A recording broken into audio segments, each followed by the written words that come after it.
오늘 본문 말씀의 내용은 우리가 잘 알고 있습니다. 사마리아 수가성의 한 여인이 예수님과 대화를 나누죠. 근데 그 짧은 대화를 하면서 이 여인은 예수님께서 보통 분이 아니라는 것을, 특별히 자신의 영혼을 꿰뚫어 보신다는 것을 알게 됩니다. 그래서 오늘 저희가 읽은 본문 말씀의 시작을 보면 예수님을 선지자로 고백하죠. 그러면서 자신에게 실은 가장 중요한 문제였던, 삶에서 도저히 해결되지 않았던 그 문제를 예수님께 내어드리고 질문합니다. 그 주제가 바로 예배에 대한 것이었습니다. 두 가지를 오늘 본문에서 먼저 말씀하고 있어요. 첫 번째가 바로 장소에 대한 내용입니다. 그럼 제가 좀 전에 예배라고 했는데, 이 사마리아 여인이 예수님께 여쭙는 예배라고 하는 것은 바로 그 당시로 말하면 제사이죠. 그리고 좀 더 엄밀히 말하면 속죄 제사입니다. 그러니까 이 여인은 이 제사를, 예배를 늘 드리면서 하나님께서 주시는 용서의 확신, 죄 용서, 이런 것들을 누리고 싶고 또 경험하고 싶었지만 도저히 그럴 수가 없었던 겁니다. 아무리 애써도 해결되지 않는 그 순간 예수님께 이렇게 질문하는 겁니다.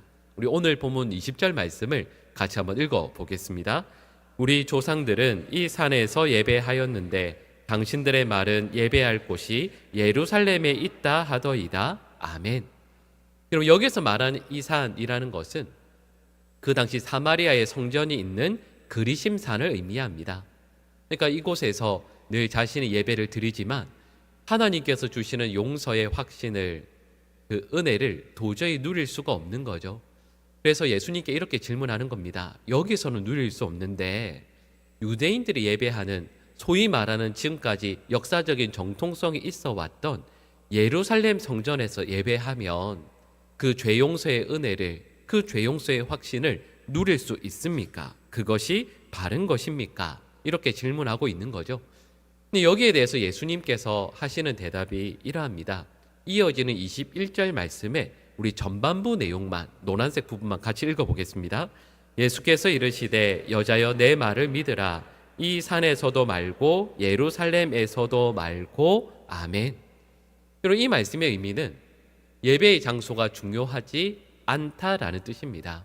예루살렘에서든, 지금 네가 늘 예배드리고 있었던 그리심 산에서든, 혹은 지금 네가 나와 함께 만나고 있는 이 사마리아 수가성의 우물가이든, 그곳이 어느 곳이라 할지라도 예배의 장소는 중요한 것이 아니다. 하나님께서 살아 계시고 그 하나님께서 언제 어느 곳에서나 계심을 믿는다라고 한다면 어디에서든 우리는 하나님께 예배할 수 있다. 그러니 너는 하나님을 어디에서든 만날 준비를 하며 참된 예배자로서 있어야 한다라는 것을 이 여인에게 먼저 말씀하시는 거죠. 근데 이와 함께 예수님께서 또 다른 대답도 하십니다. 어느 장소이든 내가 참된 예배자로 있기만 하면 하나님께서 베풀어 주시는 죄 용서의 은혜를 누릴 수 있는데 중요한 것이 있습니다. 예수님께서 덧붙이시는 내용이죠. 좀 전에 읽었던 21절의 후반부 내용과 23절 전반부의 내용을, 우리 노란색 부분을 연속해서 같이 읽어보겠습니다. 너희가 아버지께 예배할 때가 이르리라. 아버지께 참되게 예배하는 자들은 영과 진리로 예배할 때가 오나니 곧 이때라. 아멘. 그리고 21절 후반부 내용은 예수님께서 하나님 아버지께 참되게 예배할 때가 이를 것이다. 그러니까 앞으로 미래에 있을 것처럼 말씀하시는데요. 이어지는 23절의 전반부에서는 근데 그때가 언제라고요? 바로 이때라고, 바로 지금이라고 말씀하십니다. 여러분, 중요한 것은 하나님께서 어디서나 계시니 우리가 참된 예배자로 서 있으면 하나님께서 받으시는 예배를 어디서나 드릴 수 있습니다. 근데 이와 함께 또 중요한 게 있어요. 그 예배는 언제 드리는 것이라고요? 바로 지금이라고 예수님께서 말씀하시는 거죠. 여러분, 지금까지 목회를 하면서 많은 성도분들을 배웠거든요. 근데 그분들 중에 저에게 찾아오셔서 이렇게 말씀하시는 분이 있어요. 목사님, 제가 지금 방학 중입니다. 근데 그러면서 이렇게 말씀하세요. 목사님, 그래도 제가 예전에는 참 열심히 예배 드렸습니다. 이렇게 말씀하세요. 그것도 훌륭한 일이죠. 그리고 어떤 분은 저에게 찾아오셔서 목사님, 저 이제 방학 떠납니다. 그래서 조금만 기다려 주세요. 제가 내년부터는 절대 예배에 빠지지 않고 예배를 열심히 잘 드리겠습니다. 이렇게 말씀하는 분도 계세요. 여러분, 이것도 실은 나쁜 건 아니죠. 훌륭한 일이죠. 근데 여러분, 제가 그분들께 그리고 어쩌면 여러분들께도 꼭 드리고 싶은 질문이 있습니다. 그게 뭐냐 하면 왜 지금은 안 되겠습니까? 작년에 드린 예배를 왜 지금은 드릴 수 없고 내년에 드릴 예배를 왜 지금은 드리지 못합니까? 하나님께서는 반드시요, 작년에 우리가 드렸던 예배도 기쁘게 받으셨을 겁니다. 내년에 드릴 예배도 하나님께서는 기쁘게 받으시겠죠. 그런데 중요한 것이 있습니다. 오늘 본문의 말씀처럼 저와 여러분에게 그리고 하나님께 소중하고 중요한 것은 하나님께서는 지금 저와 여러분들이 드리는 예배를 찾으신다 하는 것이죠. 우리의 삶의 여건이 아무리 어렵고 힘들다 할지라도 바로 지금 이 순간 하나님께 드리는 예배의 삶을 살아야 하는 겁니다.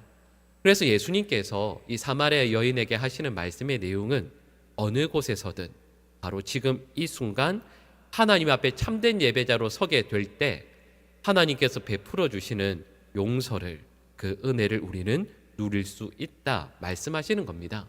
근데 여기에 이 여인이 기대하지 못했던 대답을, 실은 이 내용의 본질적인 대답을 예수님께서는 이어서 이렇게 말씀하십니다. 우리가 잘 알고 있는 본문 24절에서 예수님께서 이렇게 말씀하시죠. 하나님은 영이시니 예배하는 자가 어떻게 예배해야 되죠? 영과 진리로 예배하라, 이렇게 말씀하십니다. 근데 여러분, 이 말씀의 의미가 뭘까요? 영과 진리로 예배한다라는 이 말씀의 의미가 무엇이겠습니까? 그리고 영으로 예배한다라고 했을 때 이렇게 말하죠. 하나님은 영이십니다. 그러니 우리도 지금 이 자리에서 예배할 때 우리의 육신만 있으면 안 된다라는 뜻입니다. 영이신 하나님이기에 우리 또한 무엇으로 드려야 한다고요? 영으로 예배를 드려야 한다라는 뜻입니다. 근데 여러분, 영으로 하나님 앞에 예배 드린다라는 이 말씀을 로마서의 전체 주제 내용을 요약해서 여기에 연결하면 이렇게 말씀드릴 수 있습니다. 예수 그리스도를 나의 구주로 믿고 고백하는 참된 믿음의 백성들은 이전과는 다른 나의 육신의 영은 죽고 하나님께서 새로운 영을 살려주신다. 그래서 그 새롭게 된 우리의 영으로 하나님께 예배 드릴 때 그 참된 그리스도인의 예배만을 하나님께서 받으신다, 이런 뜻입니다. 그럼 여기 예배 드리시는 분들 다 믿는 분들이시죠? 라고 했을 때 대답하기 어려우신 분들도 아마 있으실 겁니다. 예배하지만 그럼요, 지금 이 순간 우리는 예배의 자리에 나와 있습니다. 훌륭한 일이고 잘하는 일입니다. 하지만 여러분, 이 자리에 나와 있는 분들 가운데에서도 제가 좀 전에 말씀드렸던 예수 그리스도를 나의 구주로 믿고 고백하며 성경의 용어대로 하자면 중생한 혹은 배심한, 그래서 하나님께서 우리의 영을 새롭게 살려주셔서 세상의 사람들과 똑같은 삶이 아니라 새롭게 거듭난 삶을 살아가는 그 참된 그리스도인으로 주님 앞에 설 때에만 그 예배를 우리 주님께서 받으신다 하는 것이죠. 여러분, 진리로 예배한다라고 했을 때 이 진리라는 말씀의 의미를 여러 가지로 번역할 수 있습니다. 여러분, 이 헬라어 단어를 어떤 분들은 성실로 번역하기도 하고요, 또 어떤 분들은 정직의 개념으로 설명하기도 합니다. 그래서 이전 저희 개역 성경에서는 신령과 진정으로 이렇게 번역하기도 했습니다. 그리고 여기에 대해서 여러 학설들이 있지만 이 내용을, 학자들의 의견들을 제가 요약해서 정리하면 이렇게 말씀드릴 수 있습니다. 그리고 세상에 훌륭해 보이는, 좋아 보이는 것들이 얼마나 많이 있습니까? 하지만 그 모든 것들은 결국 거짓된 것이라 할 수 있습니다. 여러분, 그 거짓된 것들이 아니라 우리 앞에 계신 하나님은 우리의 진리이시기에 그 진리이신 하나님께 우리가 영원히 추구해야 할 그 하나님 앞에 우리도 거짓된 모습이 아니라 진실되게 서는 것을 의미합니다. 이런 오늘 본문 말씀의 내용을 정리하면 설교 말씀의 제목처럼 참된 예배자는 어떤 사람인가 라고 했을 때 나의 죽은 영이 예수 그리스도를 믿음으로 말미암아 새롭게 살아나서 참된 그리스도인으로 하나님 앞에 예배하게 될 때 진리이신 하나님 앞에 우리 또한 진리의 모습, 진정한 솔직한 모습으로 나와서 예배할 때 그것을 참된 예배자라 말할 수 있는 겁니다. 그러니 하나님 앞에 나와서 저희가 예배한다라고 했을 때 이것은 우리의 진짜 모습으로 나와야 한다라는 것을 그 속에 담고 있습니다. 우리 가짜 모습으로 나와서 예배하면 안 되는 거죠. 우리가 예배합니다라고 했을 때 여기에 전제는 우리의 주이신 하나님을 배로 나온다라는 뜻입니다. 근데 하나님 앞에 나오면서 여기에 있는 어느 누구도 하나님을 속일 수 있다라고 생각하시는 분은 없으실 거예요. 그럴 배짱도 또 실은 그런 능력도 우리에게는 없죠. 그럴 수 없습니다. 근데 참 이상하죠? 하나님 앞에 나오면서 대부분의 분들은 하나님을 속이려고 가짜의 나로 나옵니다. 여기 지금 이 예배의 자리로 나오신 분들, 그렇죠. 우리 남성분들은 머리도 이렇게 단정하게 빗어서 올리시고 옷도 멋진 양복, 좋은 옷 입고 오셨죠. 혹시나 또 이렇게 하면 어디 이상한 데 간다고 오해할까 봐 옆에 성경책도 끼고 오시는 분들도 있습니다. 여성분들도 그러시죠. 오늘 화장 열심히 하셨죠. 거울 보면서 화장이 잘 먹었나 확인하고 오셨을 겁니다. 옷도 예쁜 옷 입고 좋은 옷 입고 오셨죠. 근데 제가 지금까지 봐왔던 많은 성도들은 그렇게 준비해서 집에서 나오시면서 그 다음에 꼭 하는 게 있어요. 그게 뭐냐 하면 가면을 쓰고 나옵니다. 감사의 가면을 쓰고 나오기도 하고요. 그리고 어떤 분들은 기쁨의 가면을 쓰고 나오기도 합니다. 혹시 나의 진짜가 집 밖으로 나오려고 하면 발로 밀어차고 얼른 문을 닫아버립니다. 나의 진짜가 나오면, 그래서 사람들에게 하나님께 들키면 큰일 난다라고 생각하거든요. 그래서 지금까지 만났던 분들 가만히 생각해 보면 그분들의 진짜는 집 구석에 갇혀서 외로워서 울고 상처를 받아서 울고 서러워서 서글퍼서 울고 있습니다. 살면서 죄책감이 그렇게 많이 들었을 텐데 그 죄책감에 울기도 하고 이 힘든 세상살이에 지쳐서 울고 있기도 하죠. 근데 그 진짜는 절대 주님 앞에 나오지 못하게 합니다. 그리고 교회 앞에 나오면서 아무런 문제도 없는 것처럼, 지난 한 주간 하나님과 정말 멋지게 아름답게 동행한 것처럼 그 가면을 쓰고 나옵니다. 그렇게 우리는 예배의 자리에 앉아 있죠. 오늘 본문 말씀에 나오는 사마리아 여인이 우물가에 나왔습니다. 우리가 알고 있는 것처럼 해가 가장 뜨겁게 내리쬐는 그 정오의 시간에 아무도 만나고 싶지 않아서 이 여인이 우물가에 나와 물을 깃고 있었습니다. 사람들은 혹시나 이 여인을 보게 되더라도 바깥의 모양만 보겠죠. 근데 예수님은 이 여인의 모든 것을 다 아시기에, 보시기에 이 여인을 물끄러미 바라보십니다. 겉으로 볼 때에는 그냥 이렇게 차려입고 물들어 온 모습인 것 같지만 예수님의 눈에는 그 여인의 진짜 모습이 보이거든요. 그 영혼의 부르짖음이 들리거든요. 제발 나 좀 살려달라고, 이렇게는 못 살겠다고, 너무 아프고 괴롭다고, 이게 사는 거냐고. 근데 그렇게 외치는 그 음성을, 그 영혼의 부르짖음을 예수님께서는 다 듣고 계셨습니다. 그래서 이 여인을 건져주길 원하시죠. 그래서 이 여인에게 이렇게 말씀하십니다. 내 남편을 데려오라, 불러오라, 이렇게 말씀하십니다. 근데 여러분, 이때 이 여인은 실은 여러 가지로 반응할 수 있었습니다. 왜냐하면 이 문제는 자기에게 아픈 문제잖아요. 그때 이렇게 말할 수 있지 않겠어요? 아니, 예수님 갑자기 왜 제 남편을 찾으세요? 할 말 있으면 저한테 하세요.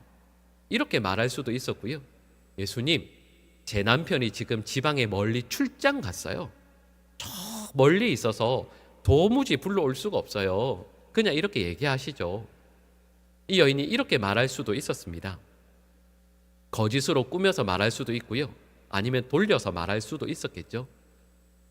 그런데 이 여인은 그렇게 하지 않습니다.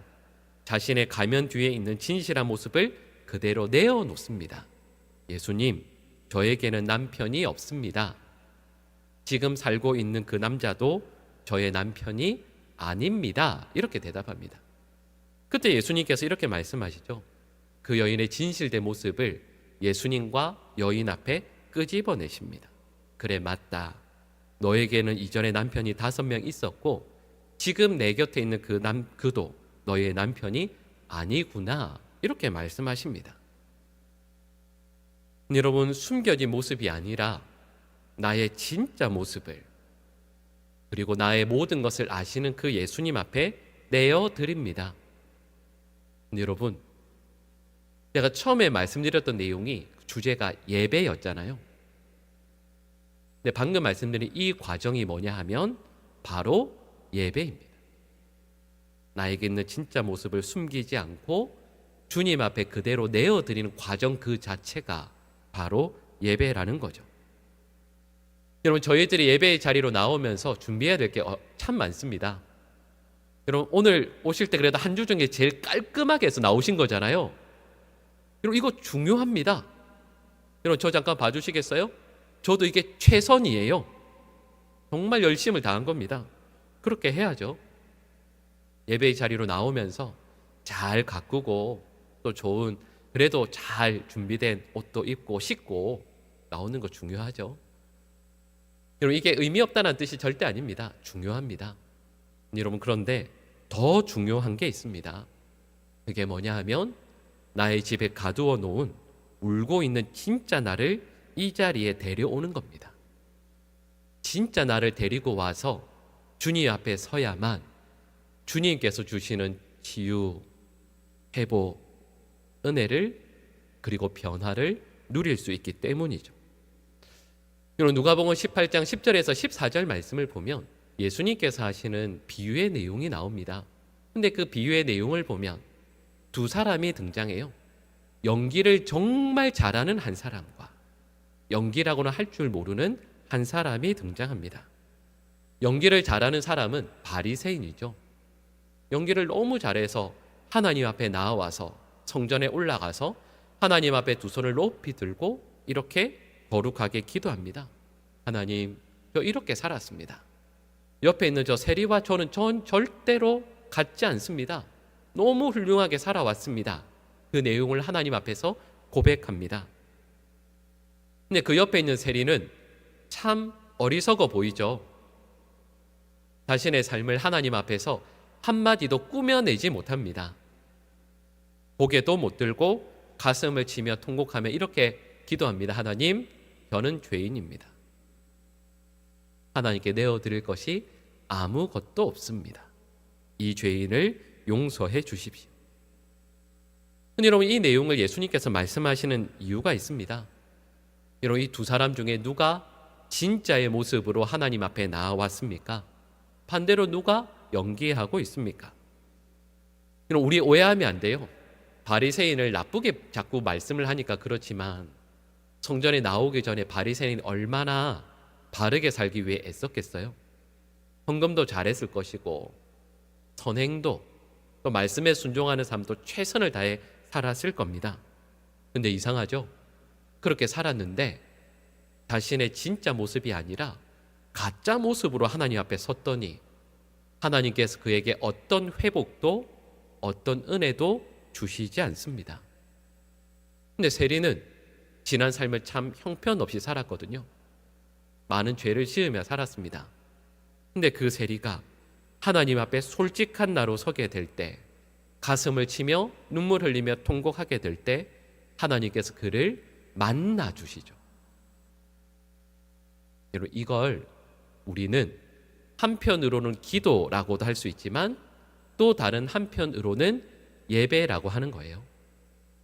나의 솔직한 모습을 하나님 앞에 그대로 들고 나와서 하나님을 만나는 것, 바로 이것이 예배이죠.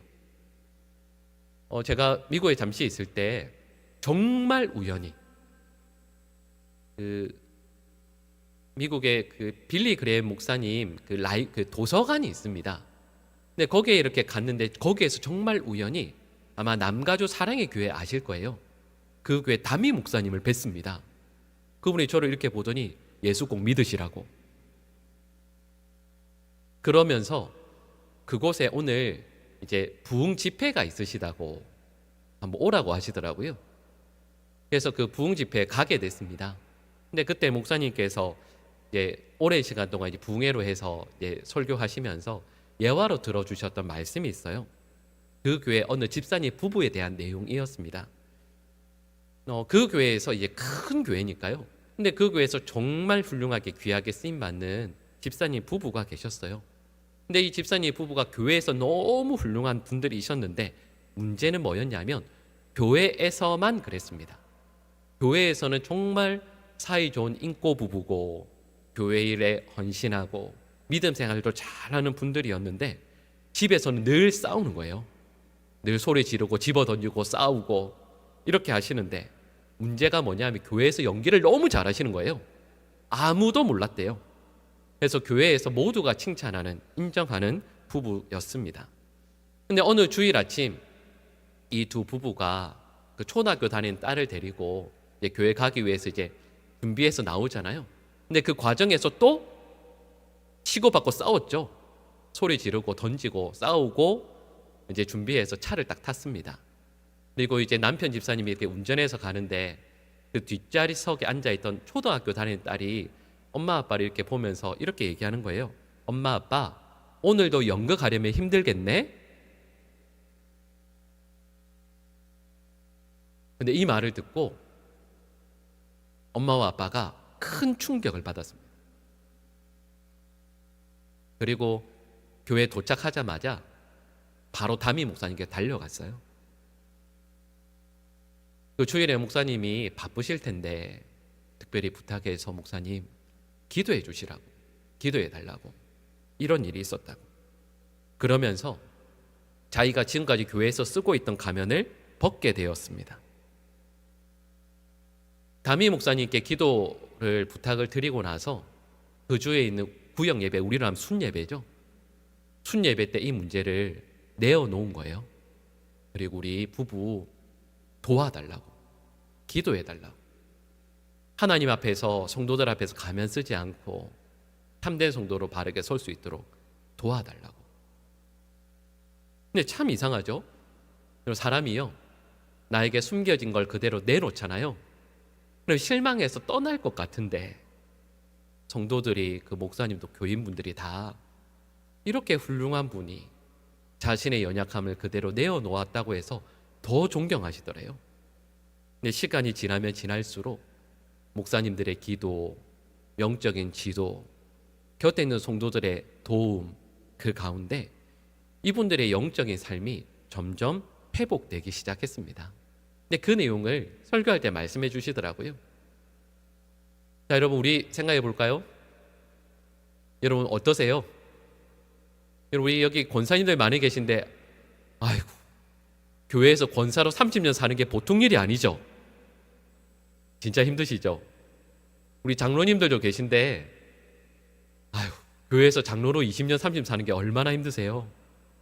안수 집사님도요. 여러분 그런데 저희가 이렇게 생각하거든요. 교회에서 권사로 사는 게, 안수 집사로 또 장로로 사는 게 하늘에서 사는 게 아니잖아요. 하늘에서 구름 밟고 사는 게 아니거든요. 여기서 다 똑같이 살다 보니 영혼이, 마음이 무너지고 또 병들고 힘들 때가 얼마나 많습니까? 근데 그걸 솔직하게 내어놓지를 못해요.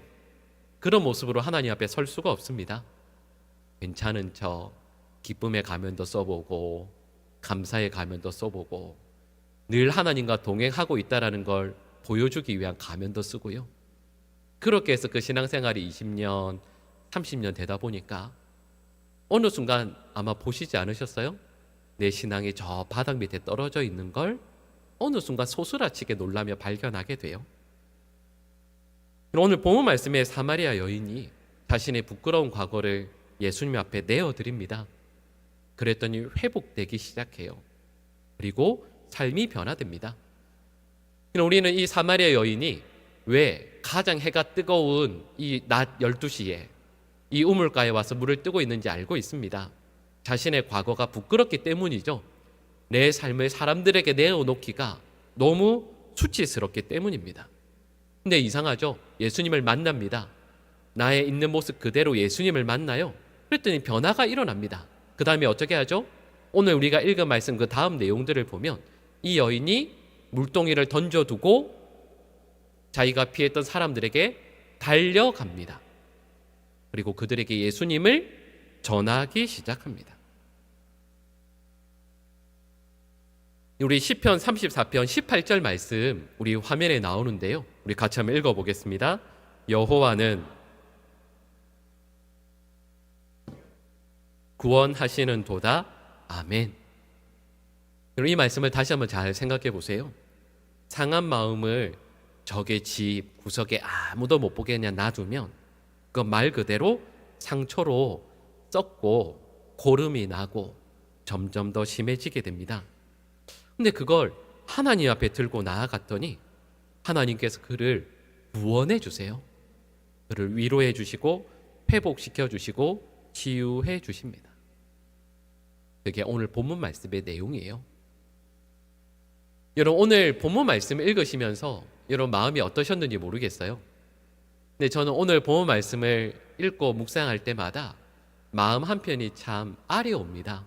마음이 참 한편으로 서글퍼져요. 왜냐하면 저희가 오늘 본문 말씀을 읽을 때 예수님의 그 마음이 담겨진 어구가 있거든요. 우리 오늘 본문 23절 말씀을 우리 같이 한번 읽어보겠습니다. 아버지께 참되게 예배하는 자들은 영과 진리로 예배할 때가 오나니 곧 이때라. 아버지께서는 자기에게 이렇게 예배하는 자들을 찾으시느니라. 아멘. 우리 잘 아는 말씀이죠.